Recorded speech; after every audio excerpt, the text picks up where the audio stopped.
Segera download Quran Tadabbur, agar dia meraih tafsir kebaikan. dalam genggaman Contoh, Anda. bulan Ramadan adalah bulan Al-Quran.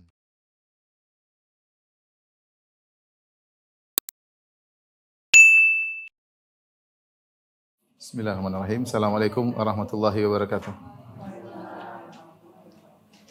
Alhamdulillahi ala ihsani wa syukru lahu ala taufiqihi wa amtidani. Asyhadu an la ilaha illallah wahdahu la syarika lahu ta'ziman li sya'nih wa asyhadu anna Muhammadan abduhu wa rasuluhu da'ila ridwanih. Allahumma salli alaihi wa ala alihi wa ashabihi wa ikhwani. Ibu-ibu sekalian yang dirahmati oleh Allah Subhanahu wa taala, pada pertemuan lalu kita telah menyelesaikan muqaddimah tentang rukun iman. Pada kesempatan kali ini kita akan masuk pada rukun iman yang pertama, yaitu al-imanu billah, iman kepada Allah Subhanahu wa taala ya. Sebagaimana kita tahu rukun iman ada 6, iman kepada Allah, kepada malaikatnya, kepada kitab-kitabnya, kepada rasul-rasulnya, iman kepada hari akhirat dan iman kepada takdir ya. Yang pertama adalah al-iman billah ya. Iman billah. Iman kepada Allah. Iman kepada Allah ini tersusun di atas 2 pokok ya. Yang pertama adalah al-iman biwujudillah. Percaya bahwasanya Tuhan itu ada. Percaya bahwa Allah itu ada. Dan ini sebagai bentuk perlawanan terhadap orang-orang ateis ya.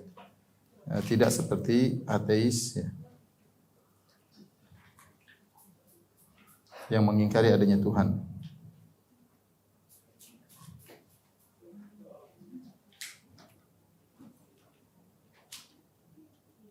Pokok yang kedua adalah tauhidullah, yaitu mengesahkan Tuhan tersebut, mengesahkan ya Allah ya, Tuhan tersebut ya,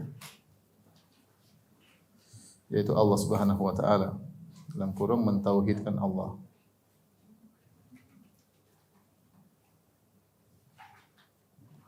Yaitu tidak seperti orang-orang yang berbuat syirik kepada Allah.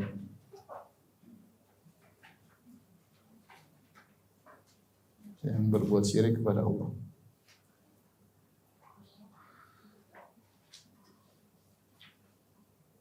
Pembahasan ini, yang ini akan kita detailkan insyaallah, ada pembahasan khusus nanti insyaallah. Ya, ada pembahasan khusus. Ya. Insyaallah kita sekarang fokus pada poin yang kedua dulu ya. Tauhidullah ya. Tauhidullah yaitu mentauhidkan Allah Subhanahu wa taala. Secara sederhana ini bisa kita bagi juga, ada 3 pokok di sini ya.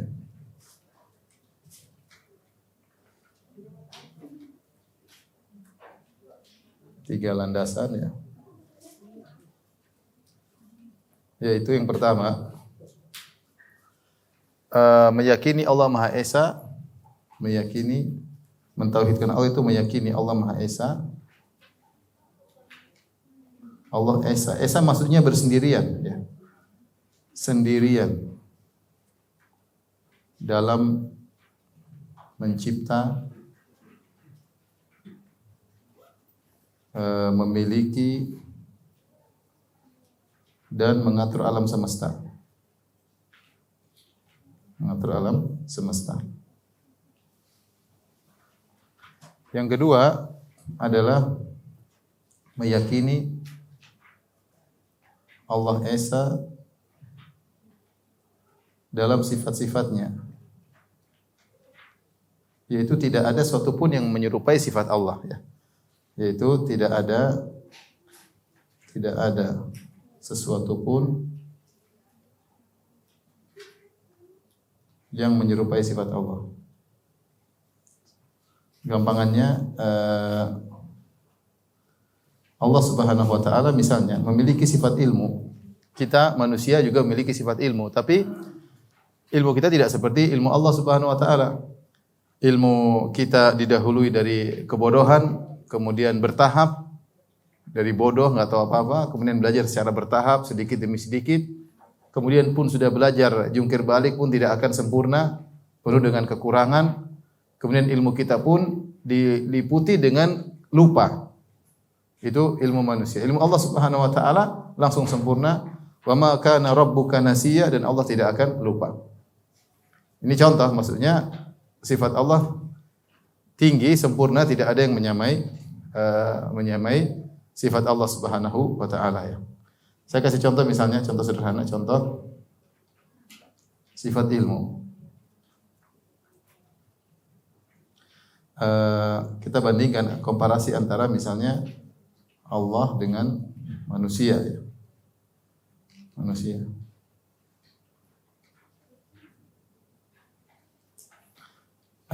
Ilmu Allah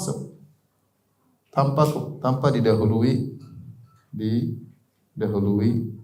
kebodohan, ya, kejahilan. Langsung sempurna.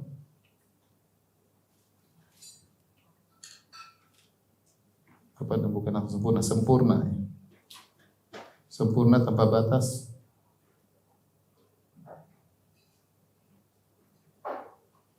Kemudian tidak terkena lupa.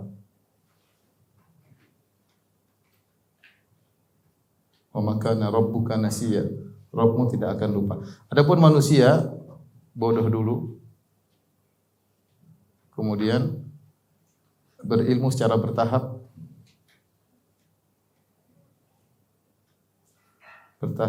itu pun tidak akan sempurna, sangat sedikit. Kemudian mengalami kelupaan. Baik, ini contoh, kita harus meyakini Allah Maha Esa dalam setiap sifatnya. Jadi Allah Maha Esa dalam setiap sifatnya. Sifat apapun, sifat kudrah, tidak ada yang menyamai kudrahnya Allah Subhanahu wa taala.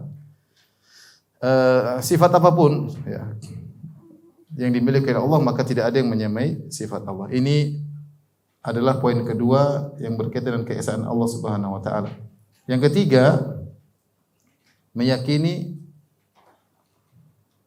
hanya Allah satu-satunya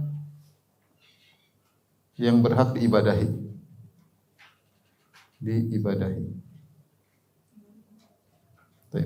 Hanya Allah satu-satunya yang berhak untuk diibadahi. Nah ini saya jelaskan sebentar. Jadi kita tadi sudah sebutkan bahwasanya, perhatikan, iman kepada Allah terdiri atas dua pokok. Landasan pertama meyakini Allah itu ada, untuk membantah orang-orang ateis, nanti ada pembahasannya secara khusus. Yang kedua, setelah kita meyakini Allah itu ada, harus meyakini Allah Maha Esa. Dia bersendirian. Dalam hal apa? Dalam tiga hal. Pertama, Allah Esa sendirian dalam mencipta, memiliki dan mengatur alam semesta. Yang kedua, kita meyakini Allah Maha sempurna dari sifat-sifatnya. Tidak ada yang menyamai sifat-sifat Allah Subhanahu wa taala. Dalam setiap sifatnya Allah Maha sempurna. Yang ketiga, karena Allah Subhanahu wa taala yang menciptakan alam semesta sendirian, yang mengatur alam semesta sendirian, dan karena Allah sifat-sifatnya sempurna, maka Dia sendiri yang berhak untuk diibadahi. Dia sendiri yang berhak untuk diibadahi. Kalau ada yang mencipta bersama Allah, yang bersama Allah juga diibadahi. Misalnya ada zat lain juga menciptakan alam semesta, zat lain tersebut berhak untuk kita ibadahi. Kalau ada zat lain sifatnya sama dengan sifat Allah, dia juga berhak untuk diibadahi. Tetapi ketika Allah Esa dalam penciptaan dan Allah Esa dalam sifat-sifatnya, maka hanya Allah yang berhak untuk diibadahi. Nah ini, saya rasa tidak ada yang berselisih dengan kita dalam masalah ini. Adakah orang Islam meyakini ada pencipta selain Allah? Jawabannya tidak ada. Coba perhatikan poin pertama. Adakah orang Islam yang meyakini ada pencipta selain Allah? Tidak ada. Adakah orang Islam yang meyakini ada yang mengatur alam semesta? Ya, orang Islam yang benar akidahnya ya. Meyakini ada yang ikut mengatur alam semesta selain Allah? Tidak ada. Adakah, coba kita pindah pada poin kedua. Adakah orang Islam yang mengakui ada makhluk yang punya sifat sama dengan sifat Tuhan? Jawabannya tidak ada. Tidak ada. Kita tanya lagi, adakah orang Islam yang meyakini ada sesuatu yang lain berhak disembah selain Allah? Saya rasa tidak ada ya, kalau akidahnya benar. Nah, inilah yang kita namakan dengan istilah kita. Kalau tidak mau dinamakan juga ada masalah. Ini yang kita namakan dengan istilah tauhid rububiyah. Ini namanya tauhid rububiyah. Ini sekedar istilah saja. Karena banyak orang protes, kenapa dibagi-bagi? Enggak usah dibagi, enggak apa-apa. Yang penting kamu seperti begini keyakinannya.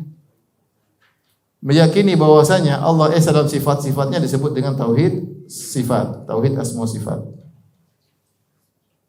Asma wa sifat. Meyakini bahwasanya Allah Subhanahu wa taala hanya berhak disembah namanya tauhid uluhiyah. Tauhid uluhiyah ya. Makanya ini sebenarnya pembagian tauhid menjadi 3 ini hanya sekedar metode dalam pembelajaran. Kalau ada orang mengatakan, Ustaz, saya enggak mau bagi tauhid menjadi 3, enggak ada masalah. Yang penting kamu yakin enggak hanya Allah yang mencipta. Kalau yakin hanya Allah mencipta, yaitu kita namanya tauhid rububiyah. Ini sekedar untuk metode pembelajaran. Ya, kenapa? Karena kita perlu bagi seperti ini metode pembelajaran karena ada sebagian orang yang menyimpang dalam masalah tauhid. Dia meyakini Allah yang mencipta sendirian tapi ternyata dia beribadah kepada selain Allah Subhanahu wa taala. Itu masalah. Berarti kita ingin jelaskan, dia itu salah dalam tauhid uluhiyah. Rububiyahnya udah benar, uluhiyahnya apa? Salah. Jadi ini fungsi pembagian tersebut. Taib, perhatikan. Jadi kesimpulannya, kalau kita mau kasih kesimpulan terakhir ya. Jadi kesimpulan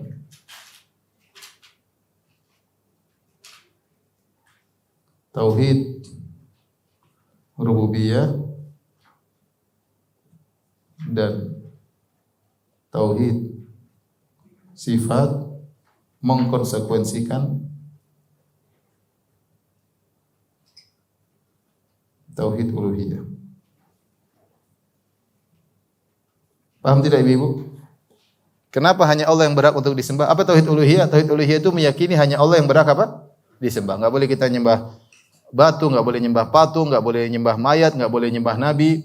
Kenapa hanya Allah yang berhak disembah? Karena Dia yang menciptakan kita dan sifat-sifatnya maha sempurna. Seandainya ada zat lain yang ikut menciptakan, ya kita sembah Dia juga dong. Kalau ada zat lain yang ternyata sifatnya sama seperti Tuhan, dia berhak untuk disembah. Makanya, kenapa orang nyembah Nabi Isa? Memang Nabi Isa ikut mencipta alam semesta? Zaman tidak.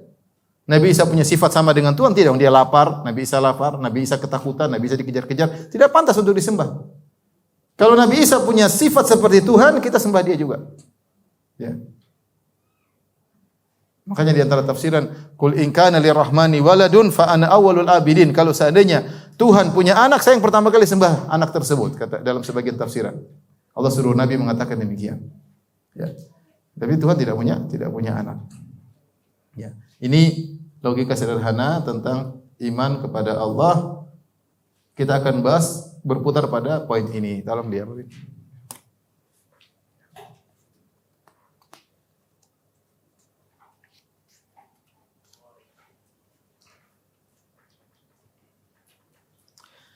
Baik, Ibu silakan buka halaman 2 ya, halaman 2. Sudah, Win? Halaman 2. Setelah halaman-halaman Romawi ya.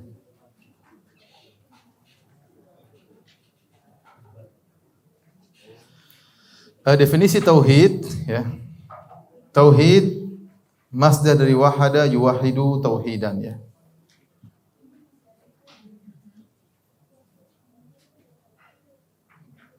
Dari wahada yuwahidu tauhidan. Artinya menjadikan satu.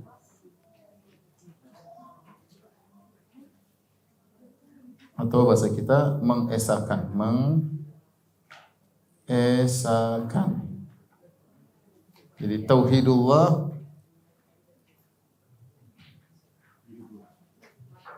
mengesakan Allah, mengesakan Allah. Istilah tauhid bukanlah istilah yang baru ya. Telah datang dalam dalil-dalil tentang istilah tauhid ya. Di antaranya lihat halaman 2 saya sebutkan di situ. Ketika Rasulullah SAW mengutus Mu'adz bin Jabal ke negeri Yaman, Rasulullah berkata, "Innaka sata'ti qauman ahla kitab." Wahai Mu'adz, kau akan mendatangi suatu kaum dari ahlul kitab. Ya. Falyakun awwala ma tad'uuhum ilaihi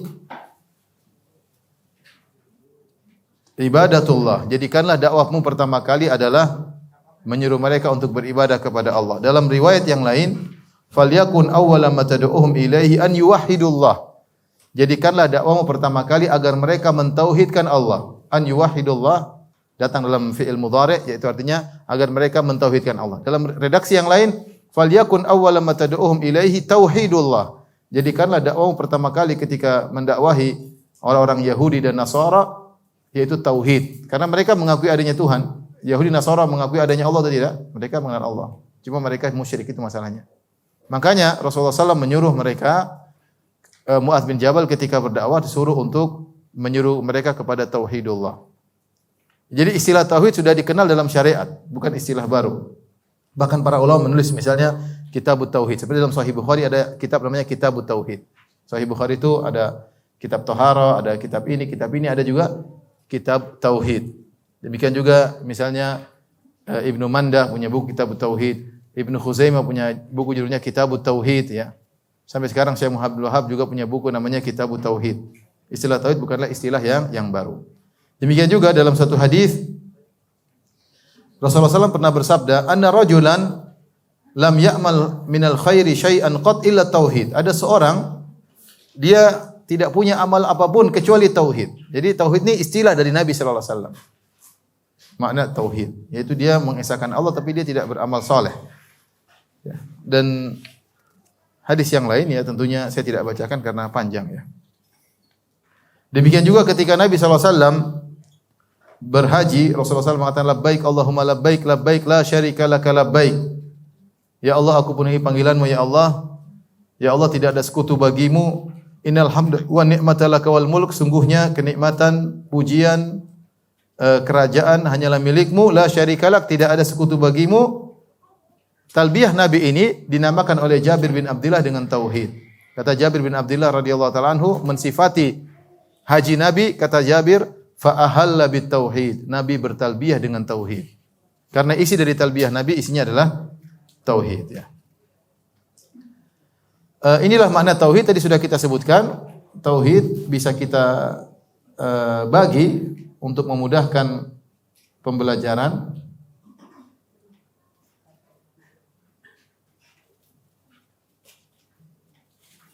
Kita bisa bagi menjadi 3, tadi tauhid rububiyah, kemudian tauhid uluhiyah, atau tauhid asma sifat. Kemudian apa Ibu? Tauhid uluhiyah. Tauhid uluhiyah. Kenapa kita perlu bagi? Ya, mungkin orang mau tanya, Ustaz, kenapa kita perlu bagi? Kita bilang kalau tidak dibagi juga tidak jadi masalah. Ini cuma sekedar metode pembelajaran. Hanya saja kita membagi ini perlu karena ada kesalahan. Karena ada sebagian orang yang benar dalam sebagian nilai tauhid tapi salah dalam tauhid yang lain. Contohnya banyak ya. Sebagian orang Islam ya, kita dapati kalau kita tanya siapa yang menciptakan alam semesta, kata dia Allah Subhanahu wa taala. Malaikat ikut menciptakan enggak? Nabi ikut menciptakan enggak? Tapi ketika dia pergi ke kuburan dia minta kepada Sayyid Al-Badawi. Saya kemarin baru sempat putarkan klip video bagaimana seorang ibu datang kepada kuburan Sayyid Al-Badawi, dia mengatakan, "Ya Sayyid Al-Badawi, Syekhul Arab, syekhnya orang-orang Arab, ishfili, sembuhkanlah aku. Ishfili ibni, sembuhkanlah putraku." Dia minta langsung kepada mayat. Contoh. Dan ada sebagian dai-dai yang menyuruh kalau kamu dalam kondisi sulit, mintalah kepada wali-wali. Ini ada, bukan omong kosong, ada sekarang kita bisa lihat di YouTube dan ada dai-dai yang menyuruh kepada demikian. Ya. Jadi kalau ada masalah, kita suruh panggil, "Ya Abdul Qadir Jailani, aghithni, tolonglah aku. Wahai Sayyidil Badawi, aghithni, tolonglah aku." Ini syirik ya. Jadi timbul sebagian orang yang tidak menjalankan tauhid secara totalitas. Sehingga kita perlu membagi agar kita jelaskan mana poin yang keliru. Makanya di antara fungsi pembagian tersebut, boleh kita katakan apa fungsi pembagian?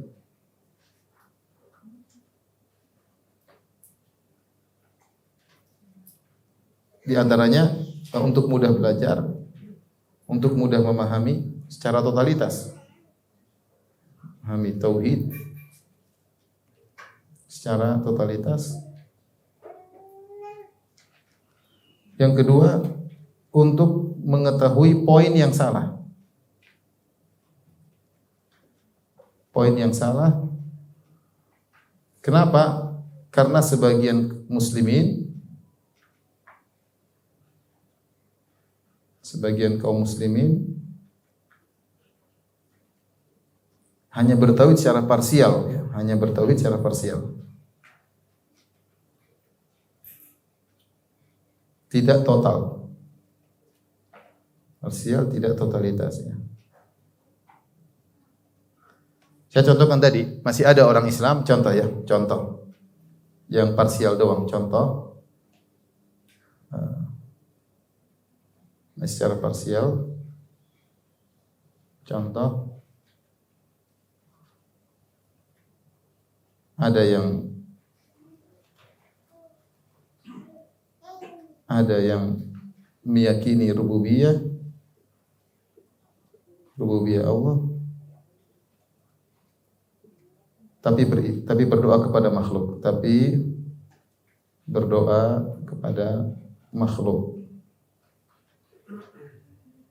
Kemudian juga menyembelih untuk jin misalnya.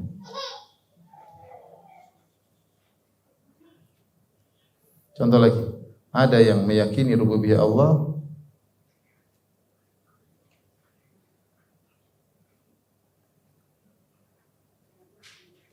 ya. Tapi apa? Tapi percaya dukun, tahu ilmu gaib.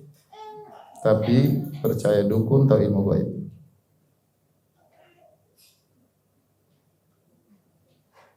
Tapi saya ingin tanya sama ibu-ibu. Contoh yang pertama, ada orang kalau ditanya, siapa mencipta alam? Kata dia Allah. Apakah Rasulullah ikut mencipta? Jawabannya tidak. Abdul Qadir Jailani ikut mencipta? Jawabannya tidak. Malaikat Jibril tidak. Terus kenapa kamu berdoa kepada Abdul Qadir Jailani? Ya. Ini orang salahnya di mana? Di tauhid mana salahnya? Ibu-ibu? Dia benar di mana? Salahnya di mana? Benarnya di tauhid rububiyah. Salahnya di tauhid uluhiyah karena dia beribadah kepada selain Allah. Baik, yang contoh kedua, ada orang dia meyakini yang mencipta alam semesta hanyalah Allah. Tapi dia percaya sama dukun kalau dukun tahu masa depan. Dia benarnya di mana? Salahnya di mana? Rububiyahnya benar atau salah? Benar. Salahnya di mana? Asma sifat atau uluhiyah? Asma sifat. Karena dia merasa ada makhluk yang punya ilmu sama seperti ilmunya Allah. Sama-sama tahu masa depan. Paham ibu-ibu? Ya, jadi ini fungsi kenapa kita belajar pembagian tauhid. Bukan untuk main-main, enggak. Agar kita bisa totalitas. Agar kita tahu mana poin yang salah, yang masyarakat terjumus dalam kesalahan tersebut. Kalau tidak dibagi seperti ini, sebagian orang menyangka dia sudah bertauhid. Saya sudah bertauhid itu, saya sudah la ilaha illallah 1000 kali tiap hari, tapi kamu nyembelih untuk jin. Enggak boleh. Tapi kamu minta-minta kepada mayat, enggak boleh. Ya. Jadi ini maksudnya. Tapi kamu meyakini Rasulullah tahu ilmu gaib, tahu ilmu lauhil mahfuz. Ketika ada seorang memuji Nabi SAW dengan berkata, wa fina nabiyyun ya'lamu ma fil ghad. Dan di antara kami ada seorang nabi yang tahu masa depan, Rasulullah tegur. Rasulullah tidak tahu apa yang terjadi besok kecuali Allah kabarkan. Apalagi ada yang meyakini Rasulullah tahu ilmu lauhil mahfuz. Wa inna min ulumika ilmu lauhi wal qalami. Di antara ilmu wahai Muhammad adalah ilmu lauhil mahfuz. Ini enggak benar. Rasulullah SAW tidak tahu dalam Al-Quran. Qul law kuntu alamul ghaiba lastakthartu minal khair. Qul la amliku li nafsi naf'an wala dharran illa ma syaa Allah. Walau kuntu alamul ghaiba lastakthartu minal khair. Katakanlah wahai Muhammad dalam surat Al-A'raf kalau enggak salah 180 sekian 188 kalau enggak salah, ya, kata Allah, "Qul la amliku li nafsi naf'an wala dharran illa ma syaa Allah." Katakanlah wahai Muhammad, aku tidak menguasai kemudaratan dan manfaat untuk diriku kecuali dengan izin Allah. Walau kuntu alamul ghaiba, kalau aku tahu ilmu gaib, lastakthartu minal khair, aku akan perbanyak kebaikan. Wa ma masani yasu, dan aku tidak akan ditimpa dengan keburukan kalau aku tahu ilmu gaib. Tapi Nabi tidak tahu. Ya. Maksud saya ini jadi pembagian ini karena kita akan dapati orang-orang yang protes apa itu salafi bagi tauhid menjadi 3. Bilang kita enggak usah bagi, enggak apa-apa kok. Ini cuma metode belajar. Kamu enggak bagi-bagi enggak ada masalah. Yang penting kamu jangan syirik, intinya di situ. Jadi masalahnya mereka kadang bicara cuma istilah. Sekarang antara kami dengan kalian kita sepakat enggak dalam kontennya? Kita tanya sama mereka, kamu yakin enggak ada pencipta selain Allah? Mereka bilang tidak ada. Adakah yang mengatur alam semesta selain Allah? Mereka bilang tidak ada. Adakah yang memiliki alam semesta selain Allah? Jawaban mereka tidak ada. Nah, kita namakan namanya tauhid rububiyah. Paham? Kamu enggak mau enggak masalah, enggak usah dibagi. Tapi kami namakan itu namanya tauhid apa? Rububiyah. Apakah kamu yakin ada yang boleh yang disembah selain Allah? Kata dia enggak ada. Ya sudah, kami namakan dengan tauhid apa? Uluhiyah. Apakah kamu yakin ada orang yang sifatnya sama dengan Tuhan? Mereka bilang tidak ada. Yaitu namanya tauhid asma wa sifat. Kamu enggak bagi enggak apa-apa, yang penting jangan salah. Paham? Ada orang tahu bahasa Arab, contohnya di Madinah banyak orang tahu bahasa Arab, tidak tahu bahwasanya kata dibagi menjadi 3. Ada isim, ada huruf, ada fi'il.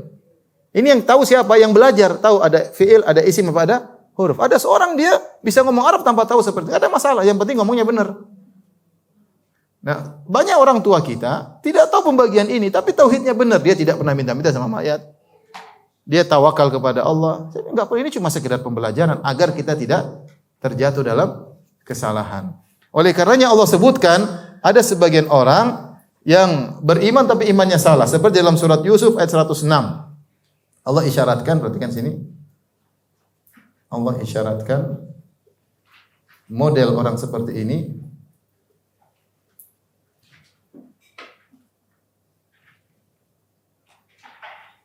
Dalam surat Yusuf ya, 12 ayat 106. Kata Allah Subhanahu wa taala, "Wa ma yu'minu aktsaruhum billahi illa hum musyrikun." Kata Allah, "Wa ma yu'minu aktsaruhum billahi illa wa hum musyrikun." Coba artikan, apa artinya Ibu? Dan sebagian besar mereka tidaklah beriman kepada Allah kecuali mereka apa? Syirik. Perhatikan, Allah mengatakan mereka beriman. Wa ma yu'minu aktsaruhum billah. Tidaklah mereka beriman kepada Allah, berarti mereka beriman.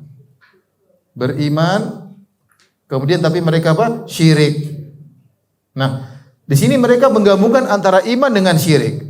Apa yang dimaksud iman di sini? Kalau kita buka buku tafsir, maka dijelaskan oleh Ibnu Mas'ud, oleh Ibnu Umar radhiyallahu ta'ala anhuma, Ibnu Abbas, oleh Ibnu Mas'ud, Ibnu Abbas radhiyallahu anhuma, bahwasanya yang dimaksud dengan iman di sini adalah iman tauhid rububiyah. Kalau engkau bertanya kepada orang musyrikin Arab, siapakah menciptakan langit dan bumi? Kata mereka Allah. Wala in sa'altahum man khalaqas samawati wal arda la yaquluna Allah. Kalau engkau bertanya kepada mereka siapa yang menciptakan langit dan bumi, mereka akan menjawab adalah Allah Subhanahu wa taala. Ini contoh Allah sebutkan ada orang bertauhid tapi syirik. Ya, kita tanya, imannya tadi tauhid apa? Rububiyah. Kesyirikannya salah dalam tauhid apa? Tauhid uluhiyah. Karena mereka menyembah selain Allah. Ini contoh. Inilah fungsi kenapa kita perlu bagi. Karena kita dapati sebagian orang pakai jurus mabok ya. Dia bilang apa? Yang bagi tauhid jadi 3 seperti Nasara Trinitas. Ini apa hubungannya? Emang semua bagi 3 jadi Trinitas? Kita bukan sedang membagi Tuhan jadi 3 ya. Kalau Nasara kan jadi Tuhan jadi 3, Tuhan Bapa, Tuhan Anak, Tuhan apa? Istri apa Tuhan apa? Tuhan Anak, Tuhan Bapa sama Tuhan Ruhul Kudus ya. Sekarang ada lagi yang menganggap Bunda Maria sebagai Tuhan. Kita enggak. Kita ini justru ingin agar Allah diesakan dalam segala sisi, makanya kita bagi. Supaya tidak ada yang salah, jangan sampai tauhidnya parsial. Ini mereka dengan gampang apa Salafi bagi tauhid, Sunnah bagi tauhid beda 3, Trinitas. Subhanallah, apa hubungannya ya, akhi? Jadi ini jurus mabuk namanya, enggak ada hubungannya. Kecuali kalau saya bilang Tuhan ada, Allah ada 3 ya boleh. Ini enggak.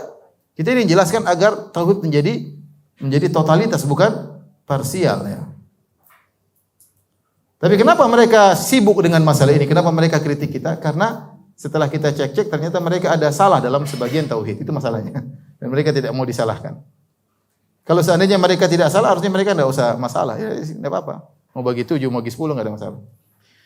Jadi ini sekedar metode pembelajaran ya agar kita bisa mentauhidkan Allah secara totalitas dan tidak parsial. Adapun masalah pembagian menjadi 3, toh selain dari ahlu sunnah juga membagi tauhid menjadi 3. Ya, contoh Asy'ariyah membagi tauhid menjadi 3. Dia mengatakan tauhid Allah itu ada tauhid zat, tauhid sifat, kemudian tauhidul af'al. Disebutkan dalam buku-buku Asy'ariyah. Mereka mengatakan tauhid Allah ada 3. Pertama tauhid zat.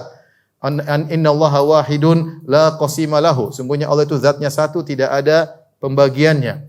Wahidun fi sifatihi la nadhira lahu. Bahwasanya Allah memiliki sifat yang esa, tidak ada yang menyamai sifat Allah Subhanahu wa taala. Kemudian wahidun fi af'ali Allah, Maha Esa dalam perbuatan-perbuatannya, tidak ada yang menyamainya. Intinya mereka juga membagi tauhid menjadi tiga. Sebagian orang Sufiyah juga bagi tauhid menjadi tiga. Kata mereka tauhid ada tiga. Pertama tauhidul ammah, tauhidnya orang umum. Kemudian tauhidul khasah, tauhidnya orang khusus. Kemudian yang ketiga tauhidul khasatil khasah, tauhidnya orang super khusus. Apa maksudnya? Kata dia, tauhid orang super khusus ini enggak ada yang bisa jelaskan. Allah yang tahu dan Allah beri ilham kepada sebagian manusia. Tidak bisa dijelaskan. Intinya mereka juga bagi tiga. Apakah setiap yang bagi tiga kemudian trinitas? Jawabannya tidak ya. Jadi kalau ada orang pakai jurus mabok ya maklumi saja ya. Lagi mabok, biarin aja ya. Taib, inilah sekedar untuk menekankan. Ini pembagian ini hanya sekedar untuk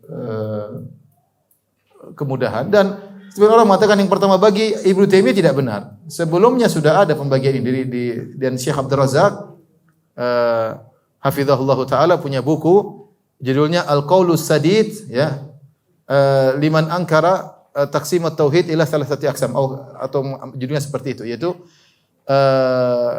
Al-Qaulus Sadid fi ar-rad ala man ankara taqsim at-tauhid ila thalathati aqsam.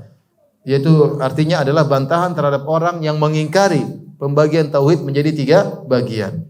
Karena orang mengatakan yang bagi pertama kali Ibnu Taimiyah rahimahullahu taala, namun dibantah oleh Syekh Abdul Razak. Dia sebutkan ulama-ulama salaf dahulu di abad ketiga, abad keempat juga mengisyaratkan pembagian tauhid menjadi apa?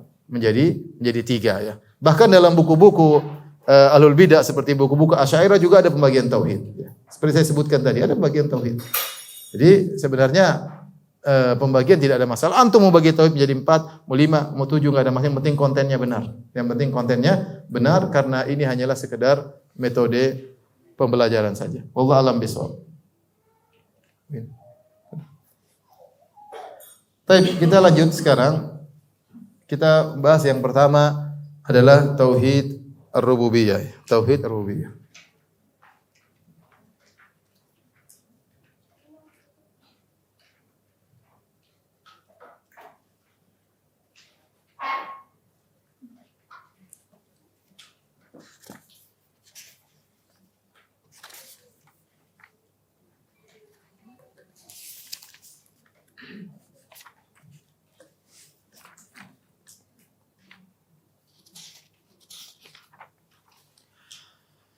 Tauhid rububiyah ya.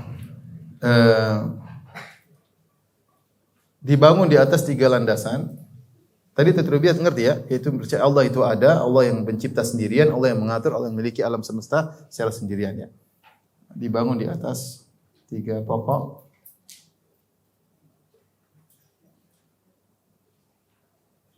Yaitu pertama hanya Allah yang menciptakan. Yaitu Allah Esa dalam penciptaan. Dalam menciptakan. Tidak ada yang bersama Allah ikut mencipta, enggak ada. Nah, yang kedua ya, Allah Esa dalam pengaturan.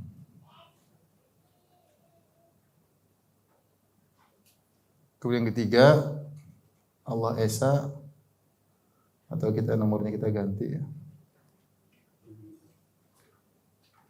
Ini nomor 3 sebenarnya, biar saya taruh tengah biar mudah gambarnya. Yang kedua, Allah Esa dalam pemilikan.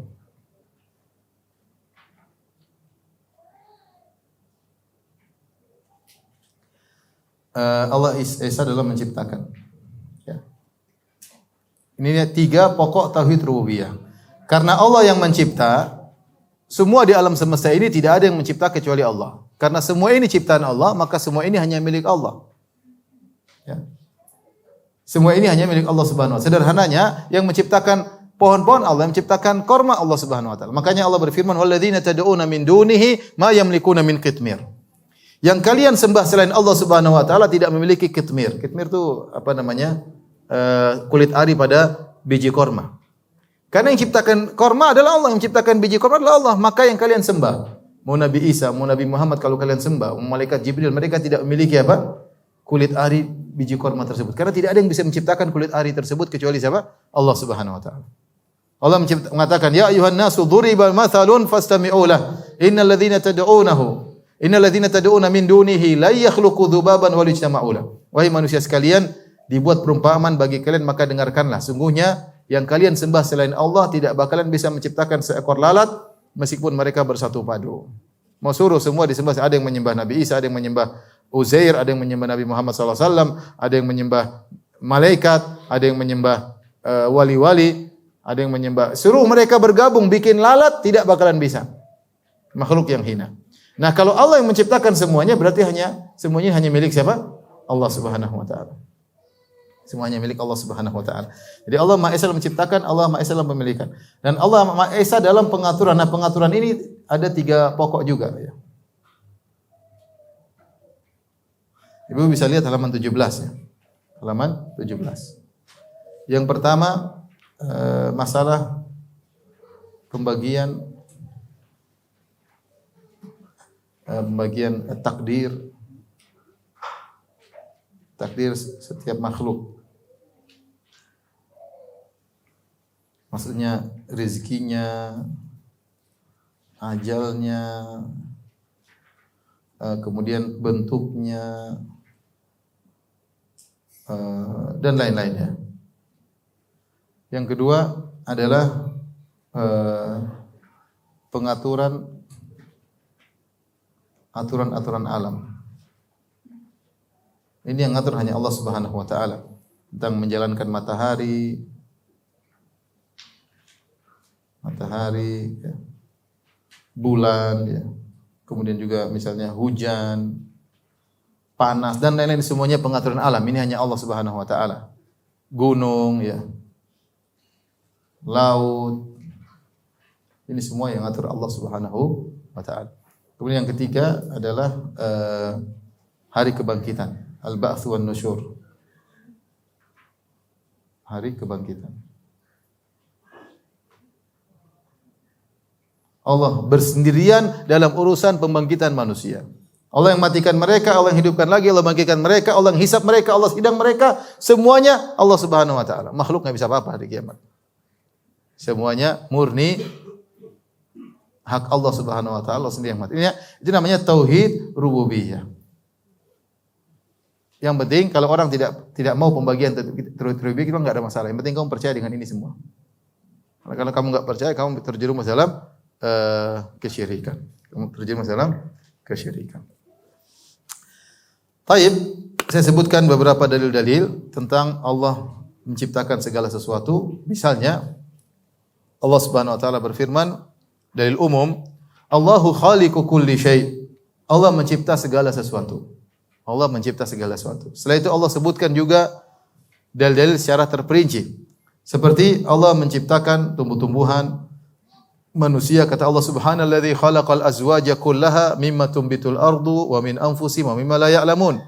Maha suci Allah yang telah menciptakan pasangan-pasangan seluruhnya. Ya.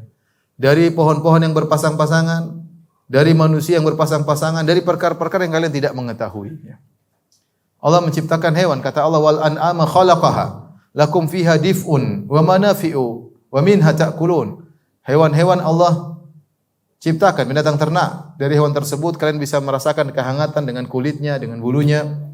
Dan ada manfaat-manfaat yang lain dan bisa kalian makan dari hewan tersebut. Manusia, khalaqal insana min salsalin kal fakhar. Allah menciptakan manusia dari tanah seperti tembikar. Wa khalaqal janna min marijim min nar. Allah ciptakan jin dari nyala api. Semua diciptakan oleh Allah Subhanahu wa taala. Ya.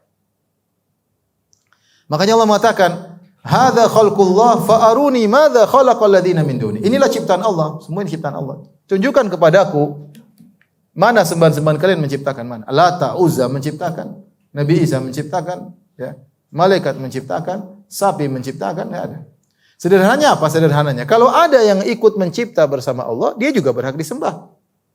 Makanya ketika Nabi SAW ditanya tentang dosa paling besar, ayu dzambi a'zam? Wahai Rasulullah, dosa apa yang paling besar? Kata Rasulullah SAW, antaj'ala lillahi niddan wa huwa khalaqak.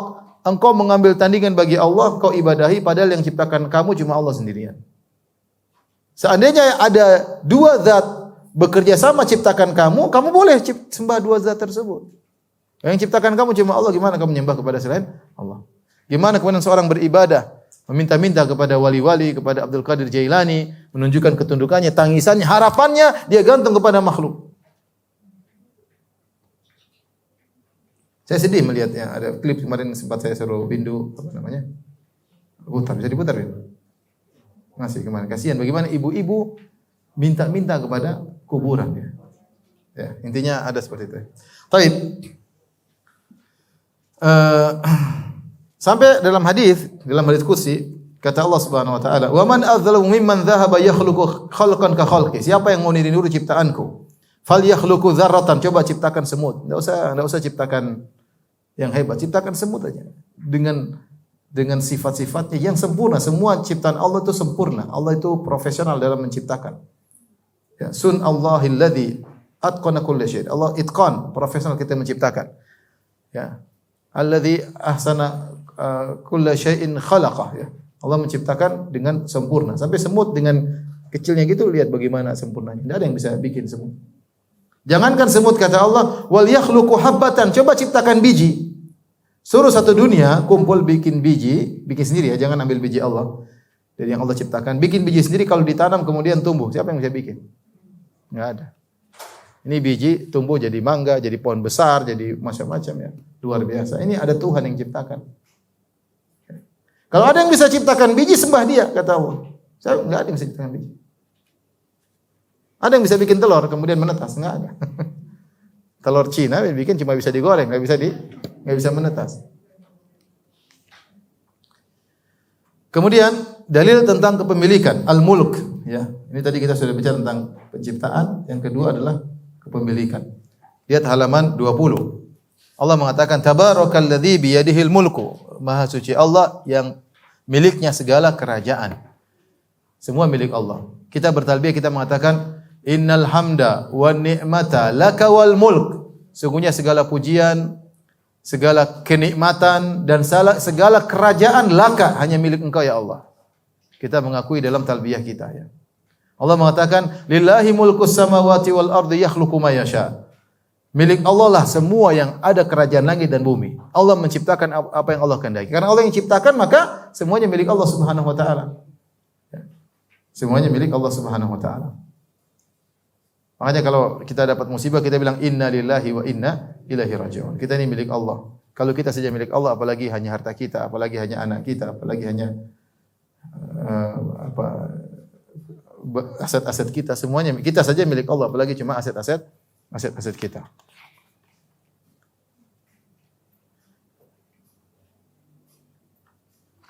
Taib, masalah kepemilikan, saya ingin mengajak ibu-ibu untuk merenungkan ayat dari surat Saba ayat 20 sampai 23, lihat dalam buku halaman 22 ya. Dalam buku halaman 22 ya. Ini halaman. Surat Saba ayat 20 sampai 23. Perhatikan, saya bacakan. Qul ud'u alladzina za'amtum min dunillah. Katakanlah serulah mereka yang kamu anggap sebagai tuhan-tuhan selain Allah. La yamlikuna mithqala dzarratin fis samawati wala fil ard. Mereka itu yang kalian sembah selain Allah tidak memiliki sesuatu pun di langit maupun di bumi. Sesuatu pun enggak ada. Wa ma lahum fihi ma min syirkin. Dan mereka tidak punya satu andil pun dalam penciptaan langit dan bumi, enggak ada andil, punya andil. Wa ma lahum minhum min dhahir, dan mereka tidak sama sekali tidak membantu Allah dalam penciptaan. Wala tanfa'u syafa'atu indahu illa liman adzinalah. Dan tidaklah berguna syafaat di sisi Allah kecuali bagi yang telah diizinkan memperoleh syafaat. Tapi kita agak turun sedikit ya. Kita bilang yang boleh disembah ini logika ya, logika. Yang boleh disembah, siapa aja yang boleh disembah sih sebenarnya? Diibadahi. Bisa jadi yang pertama yang mencipta. Yang mencipta. Kalau enggak mencipta dia dua memiliki saham. Memiliki saham ya. Dari sebagian alam semesta. Dia mungkin enggak mencipta tapi sebagian alam punya dia. Ada orang kan dia enggak bikin tapi dia beli. Dia memiliki saham dari sebagian alam. Ya, dia boleh disembah. Misalnya ternyata ada sebagian zat memiliki benua Asia, ya orang-orang di benua Asia berhak menyembah dia karena ini milik dia ya. Atau dia tidak mencipta, tidak memiliki saham tapi ikut mengatur. Dia juga boleh disembah. Ya, kenapa? Karena dia punya kemampuan untuk mengatur, dia ikut mengatur, berhak disembah. Kalau dia tidak menciptakan, tidak memiliki saham, kemudian tidak ikut mengatur, maka ada kemungkinan keempat, bisa kasih syafaat. Syafaat bahasa Indonesia apa sih ya? Memo ya apa? Titipan apa namanya? Memo ya, referensi ya, referensi. Memo untuk ya, bisa kasih syafaat tanpa izin, tanpa izin. Inilah yang Allah bantah semuanya dalam surat Saba 22 sampai 23 ya. Lihat Quran surat Saba.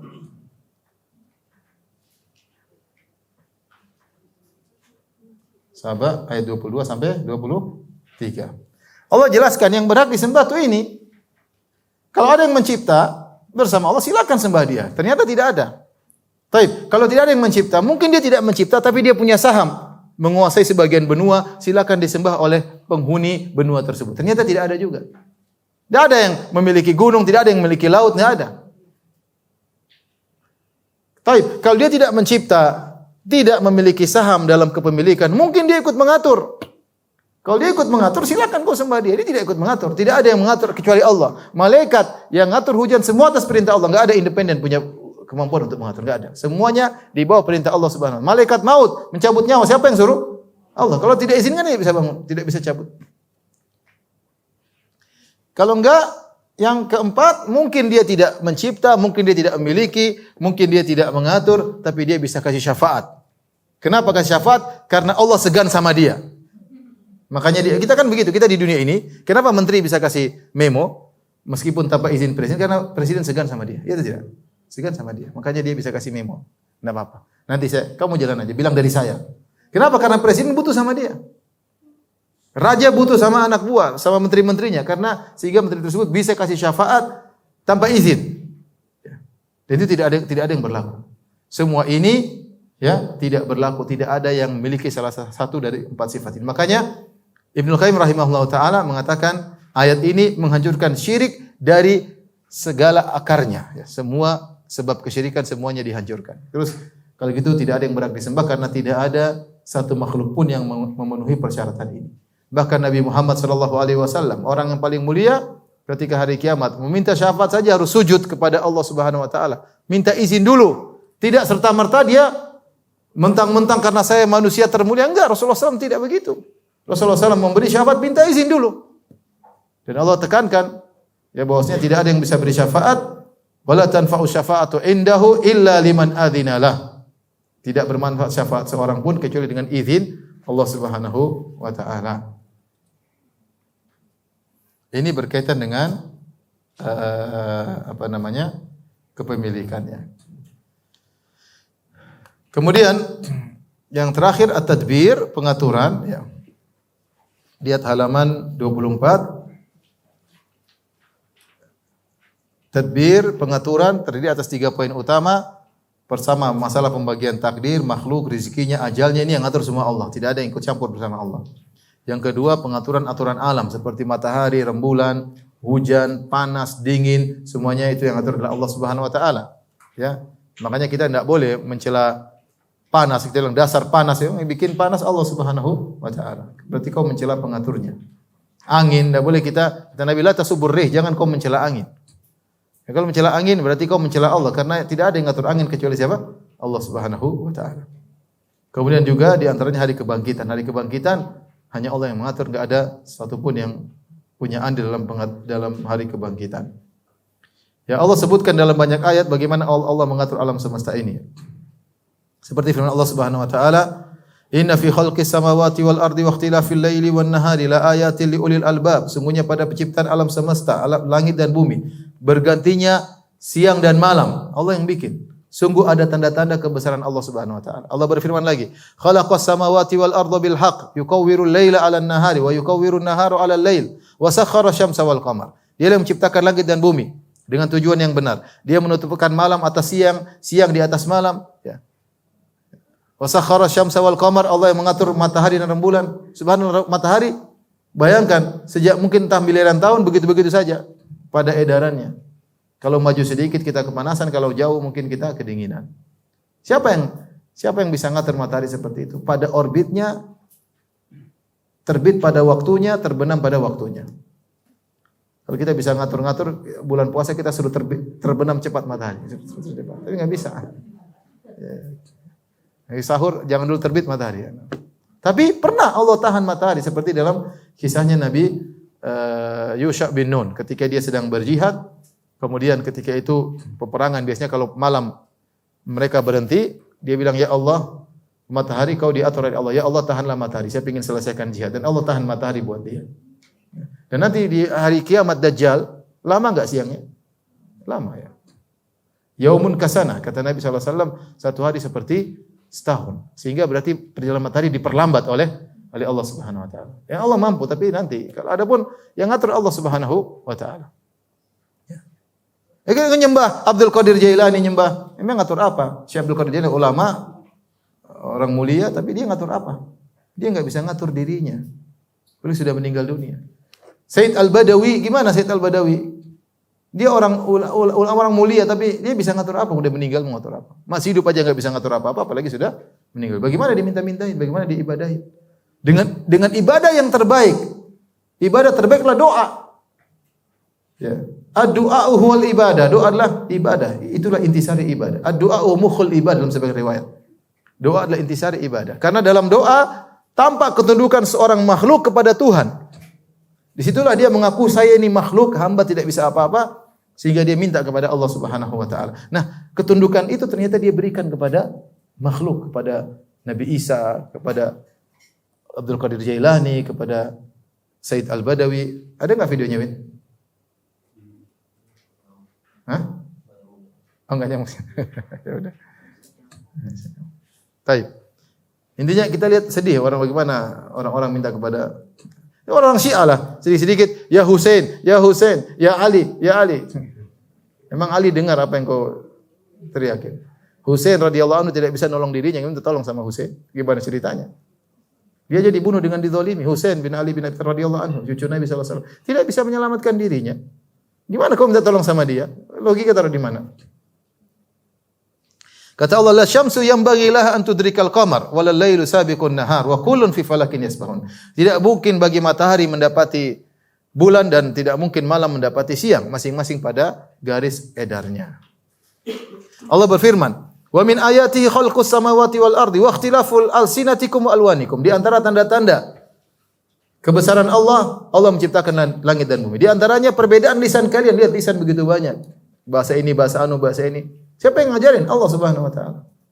Wa alwanikum, warna kalian bermacam-macam. Siapa yang bikin? Allah Subhanahu wa taala.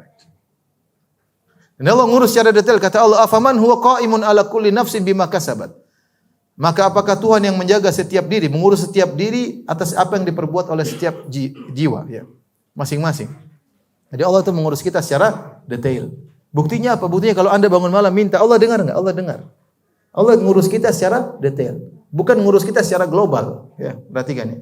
Beda kalau bos, kita punya ada orang punya misalnya kita punya kawan, punya perusahaan, punya anak buah 1000 orang. Dia enggak bisa ngurus secara detail. Pasti ada direksi-direksi yang ada bawahannya. Dia enggak bisa detail.